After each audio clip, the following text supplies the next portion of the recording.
എന്തല്ല എല്ലാവർക്കും സുഖം തന്നെയാ. നമുക്കിന്ന് തമിഴ്നാട്ടിൽ വളരെ പോപ്പുലറായിട്ടുള്ള ഒരു കുഴമ്പ് മിളകാത്തൂൾ. ഇത് ചിക്കൻ കറിക്ക് പോലെ ഉപയോഗിക്കും. പിന്നെ വഴുതിനിങ്ങ കൊണ്ടെല്ലാം വെറുതെ നമ്മൾ തേങ്ങ അരക്കാണ്ട് ഒരു കറി വെക്കാൻ നല്ല അടിപൊളിയാണ്. മുരിങ്ങ കൊണ്ടുണ്ടാക്കാം, മുരിങ്ങക്കറി. ഇനി വെണ്ടക്ക കൊണ്ടുണ്ടാക്കാം. ഇനി അതല്ല മീൻ കറിക്ക് പോലെ ഉപയോഗിക്കും. ഇത് ഓരോ വീട്ടിലുണ്ടാക്കുന്ന ഡിഫറെൻറ്റ് ടേസ്റ്റ് ആയിരിക്കും. കാരണം ഇതിൽ ഓരോ ചേർക്കുന്നത് ഓരോ ഇൻഗ്രീഡിയൻറ്റ് കൂട്ടി കുറച്ച്, ചിലത് ഇടൂല, ചിലത് കൂടുതലിടും, അങ്ങനെയെല്ലാം ചെയ്യും. അപ്പോൾ അതുകൊണ്ട് തന്നെ ഓരോ വീട്ടിലെ കറിയും വ്യത്യസ്തമായിരിക്കും. അപ്പോൾ എനിക്കൊരു ദിവസം ഞാനൊരു ഫ്രണ്ടിൻ്റെ വീട്ടിൽ നിന്ന് കഴിച്ചു തരാം. അവളോട് ഞാൻ ചോദിച്ചിട്ട് മനസ്സിലാക്കിയിട്ട് എഴുതിയെടുത്ത് കൊണ്ടുവന്നിട്ട് ഉണ്ടാക്കി. അത് അടിപൊളിയായിട്ട് പോകുന്നുണ്ട്. അപ്പോൾ എല്ലാവരും ഇതൊന്ന് എന്തായാലും ഉണ്ടാക്കി നോക്കണം. എങ്ങനെയാണ് ഉണ്ടാക്കുന്നത് നോക്കാം. അതിനായിട്ട് ഇത്രയും മസാലകളെല്ലാം വേണം. ഞാനിപ്പോൾ എടുക്കുന്നതിൽ അപ്പോൾ അതിന് ആദ്യം 250 ഗ്രാം മല്ലി എടുത്ത് വെച്ചിട്ടുണ്ട്. 250 ഗ്രാം മല്ലിക്ക് 250 തന്നെയാണ് മുളക് എടുക്കുക. പക്ഷേ ഈ മുളക് ഭയങ്കര എരിവുള്ളതാണ്. അതുകൊണ്ട് ഞാൻ 175 ഗ്രാമേ എടുത്തിട്ടുള്ളൂ. പിന്നെ പരിപ്പ്, കടലപ്പരിപ്പ് വേണം, തോരൻ പരിപ്പ് വേണം. പിന്നെ ഉലുവ, മഞ്ഞൾപ്പൊടി. മഞ്ഞൾ നിങ്ങൾക്ക് കായ് മഞ്ഞളായിട്ട് തന്നെ ഉണ്ടെങ്കിൽ അങ്ങനെ എടുക്കാം. അല്ലെങ്കിൽ ഇങ്ങനെയായാലും മതി. ഞാനൊരു ടേബിൾ സ്പൂൺ എടുത്തിട്ടുണ്ട്. കുറച്ച് കറിവേപ്പില, അതൊരു കൈപ്പിടി എടുത്തിട്ടുണ്ട്. പിന്നെ ബാക്കിയുള്ള സ്പൈസസ് എല്ലാം ചുക്കുപൊടി നിർബന്ധമായിട്ട് വേണം. പിന്നെ ഞാൻ എള്ള് ചേർത്തിട്ടുണ്ട്. ഇപ്പം ഇതിൽ സ്പെഷ്യലായിട്ട് ഞാൻ ചേർക്കുന്ന എള്ള, അത് പച്ചരിക്ക് പകരമാണ് ചേർക്കുന്നത്. അപ്പോൾ വേറൊരു മസാലയിലെല്ലാം നമ്മൾ പച്ചരി ചേർക്കും. അതിന് പകരം ഈ കറിക്ക് കുറച്ച് കൊഴുപ്പ് കിട്ടാൻ വേണ്ടിയിട്ടാണ്. അപ്പോൾ ഇതെല്ലാം വെച്ചിട്ട് എങ്ങനെ ഉണ്ടാക്കി നോക്കാം നമുക്കൊന്ന്. അതിനായിട്ടൊരു ഉരുളി അടുപ്പത്ത് വെച്ചിട്ടുണ്ട്. ഉരുളി നല്ലോണം ഒന്ന് ചൂടായി വരുമ്പോൾ ഞാനിത് കഴുകി ഉണക്കിയെടുത്ത മല്ലിയാണ്. അതുകൊണ്ട് തന്നെ ഇത് വേഗം വറുത്ത് കിട്ടും കേട്ടോ. അധികം ഒന്ന് വറുത്ത് സാധാരണ നമ്മുടെ നാട്ടിലെ സാമ്പാറിനെല്ലാം വറുക്കുന്ന പോലെ അങ്ങനെ വല്ലാണ്ടൊന്നും വറുക്കേണ്ട ആവശ്യമൊന്നുമില്ല. ഒന്ന് ചൂടാക്കി കിട്ടിയാൽ മതി. ചൂടായി വരുമ്പോൾ നമുക്കതിലേക്ക് ഈ ബാക്കി മുളകും കൂടി ചേർത്ത് കൊടുക്കാം. മുളകും ചേർത്തിട്ട്, ഇല്ലെങ്കിൽ മുളക് വെറുതെ വറുക്കുമ്പോൾ കരിഞ്ഞു പോവില്ല. അപ്പോൾ ഇതിൽ കിടന്നിട്ട് നല്ലോണം ഒന്ന് ചൂടാവും.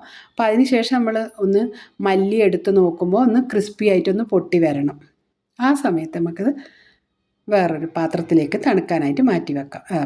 പൊട്ടാൻ തുടങ്ങിയിട്ടുണ്ട്. ഇത് മില്ലിൽ കൊടുത്ത് പൊടിക്കുന്നില്ല, അത്രയേ വേണ്ടൂ കേട്ടോ. കഴുകി നല്ലോണം ഉണക്കിയെടുത്തതായതുകൊണ്ടാണേ. അപ്പോൾ ഇനി ആ ഉരുളിയിലേക്ക് 2 പരിപ്പ്, കടലപ്പരിപ്പ് 2 ടേബിൾ സ്പൂൺ, തുവരം പരിപ്പ് 2 ടേബിൾ സ്പൂൺ. അത് രണ്ടും നല്ലോണം മൂത്ത് കിട്ടണം, എന്നാൽ കരിഞ്ഞു പോകരുത്. ഇത് നല്ലൊരു വാസന വരും. ആ വാസന വന്നതിന് ശേഷം നമുക്കിത് വേറൊരു പാത്രത്തിലേക്ക് മാറ്റാം.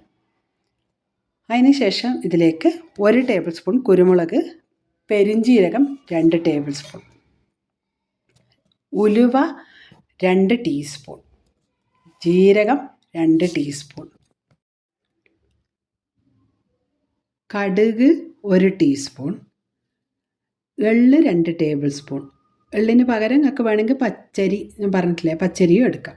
ഇതെല്ലാം കൂടി ഒന്ന് നല്ലോണം മൂക്ക വറുത്ത് കിട്ടണം. ഇതെല്ലാം കഴുകി വെയിലത്ത് വെച്ച് ഉണക്കിയിട്ട് ആ വെയിലത്ത് നിന്ന് എടുത്ത ചൂടോട് കൂടി തന്നെ ആയതുകൊണ്ട് തന്നെ പെട്ടെന്ന് ചൂടായി കിട്ടുന്നുണ്ട് കേട്ടോ. അപ്പോൾ നല്ലോണം ഒന്ന് മൊരിഞ്ഞ് വരുമ്പോൾ കണ്ടില്ലേ, പൊട്ടിത്തെറിക്കും. കടുകും എള്ളും പൊട്ടിത്തെറിക്കും. അപ്പോൾ ആ പൊട്ടിത്തെറിച്ച് ഏകദേശം എല്ലാം ഒന്ന് പൊട്ടിത്തെറിച്ച് വരുമ്പോൾ നമുക്കിതെടുത്ത് വേറൊരു പാത്രത്തിലേക്ക് മാറ്റാം. കേട്ടോ, റെഡിയായി. ഇനി മാറ്റാം. അതിന് ശേഷം ആ ഉരുളിയിലേക്ക് നമുക്ക് കറിവേപ്പില ഇട്ട് കൊടുക്കാം. കറിവേപ്പില നിങ്ങൾ 2 ദിവസം കഴിഞ്ഞിട്ട് ഇങ്ങനെ പൊടി ഉണ്ടാക്കുന്നെങ്കിൽ ഇന്നേ എടുത്ത് കുറച്ച് കറിവേപ്പില നല്ലോണം നിഴലിൽ വെച്ചിട്ട് ഉണക്കിയെടുത്താൽ നിങ്ങൾക്ക് പെട്ടെന്ന് നല്ല ക്രിസ്പി ആയി കിട്ടും. ഇത് കറിവേപ്പില ഇങ്ങനെ കയ്യിലിട്ട് നുരുമ്പി നോക്കുമ്പോൾ ഇങ്ങനെ പൊടിയണം. വെറുതെ ഒരു തുണിക്കഷ്ണം പോലെ ആയി പോകരുത്, നല്ല ക്രിസ്പി ആയിട്ട് പൊടിഞ്ഞ് കിട്ടണം. ഞാനിപ്പോൾ അങ്ങനെ വെക്കാത്തത് കൊണ്ട് നേരിട്ട് ഫ്രഷായിട്ടുള്ള കറിവേപ്പില ചേർത്തുകൊണ്ട് തന്നെ കുറച്ച് സമയം എടുക്കുന്നുണ്ട്. അപ്പോൾ നിങ്ങൾക്ക് സമയം കുറച്ച് കിട്ടണമെങ്കിൽ അതുപോലെ ചെയ്താൽ മതി. ഇത് റെഡി ആയിട്ടുണ്ട്. ഇനി സ്റ്റൗ ഓഫ് ചെയ്തതിന് ശേഷം ഒരു 2-3 പ്രാവശ്യം ഇളക്കിയിട്ട് ഇത് വേറൊരു പാത്രത്തിലേക്ക് മാറ്റിയിട്ട് അതേ ഉരുളിയിൽ കറിവേപ്പിലേൻ്റെ പൊടിയുണ്ട്, കുഴപ്പമൊന്നുമില്ല. അതിലേക്ക് നമ്മൾ കശകശ ചേർത്ത് കൊടുക്കുന്നുണ്ട്. കശകശ ആ ലൈറ്റായിട്ട് ചൂടുള്ള ഉരുളിയിൽ കിടന്ന് ഒന്ന് ചൂടാവണം, ഒന്ന് പൊടിച്ചെടുക്കണം മിക്സിയിലിട്ടിട്ട്. അതിൻ്റെ ആവശ്യമേ ഉള്ളൂ. അപ്പോൾ അത് കിടന്ന് ഒന്ന് ചൂടായിക്കോട്ടെ. നല്ലോണം ഒന്ന് ചൂടായി വരുമ്പോൾ അതിലേക്ക് നമ്മൾ ചുക്കുപൊടിയും കൂടി ഒന്ന് ചൂടാക്കാം. അതും കൂടി ആ ചൂടുള്ള ഉരുളി തന്നെ ഒന്ന് ഇളക്കി കൊടുക്കുക. അത്ര തന്നെ. അതവിടെ നിന്നോട്ടെ. കാരണം സ്റ്റൗ നേരത്തെ ഓഫാക്കിയതുകൊണ്ട് തന്നെ വലിയ ചൂടൊന്നും ഉണ്ടാവില്ല. അപ്പോൾ ഇനി നമ്മൾ ഈ സാമ്പാർ പൊടിക്കാനുള്ള സാമ്പാർ എന്ന് പറയുന്നത് ഈ പൊടിക്കാനുള്ള മല്ലിയും മുളകെല്ലാം ഒരു പാത്രത്തിലേക്ക് മാറ്റാം. പാത്രത്തിലിട്ടിട്ട് മില്ലിൽ കൊണ്ടുപോയി പൊടിപ്പിക്കുന്നത് എന്തിനാന്ന് പറഞ്ഞാൽ എന്നാൽ നല്ല ഫൈൻ പൗഡറായി കിട്ടും. മിക്സിയിൽ നിന്നാകുമ്പോൾ കുറച്ചൊരു പൊടി എല്ലാവരുടെ മിക്സിയിലും നല്ലോണം പൊടിഞ്ഞ് കിട്ടില്ലല്ലോ. അപ്പോൾ എൻ്റെ മിക്സി കുറച്ച് പോക്കാം. അതുകൊണ്ട് ഞാനിത് കണ്ടില്ലേ, മില്ലിൽ കൊണ്ടുപോയതുകൊണ്ട് തന്നെ നല്ലോണം ഫൈനായിട്ട് പൊടിഞ്ഞ് കിട്ടിയിട്ടുണ്ട്. കണ്ടോ?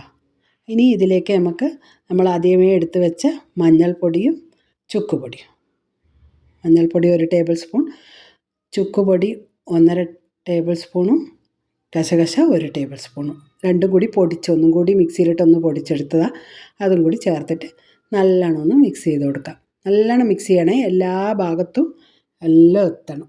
നന്നായി മിക്സായതിന് ശേഷം നമുക്കിത് നിത്യോപയോഗത്തിനുള്ള ഒരു പാത്രത്തിലേക്ക് കുറച്ചിട്ട് വെക്കാം. അതിന് ശേഷം ബാക്കിയുള്ളത് നല്ല എയർ ടൈറ്റ് കണ്ടെയ്നറിൽ ഇട്ട് സൂക്ഷിച്ചിട്ട് ഒരു 6 മാസം 1 വർഷം വരെയെല്ലാം ഉപയോഗിക്കാം. അപ്പോൾ എല്ലാവരും ഉണ്ടാക്കി കറി വെച്ച് കഴിച്ച് നോക്കിയിട്ട് അഭിപ്രായം അറിയിക്കാൻ മറക്കണ്ട. അടുത്ത ആഴ്ച കാണുന്നത് വരെ താങ്ക് യു.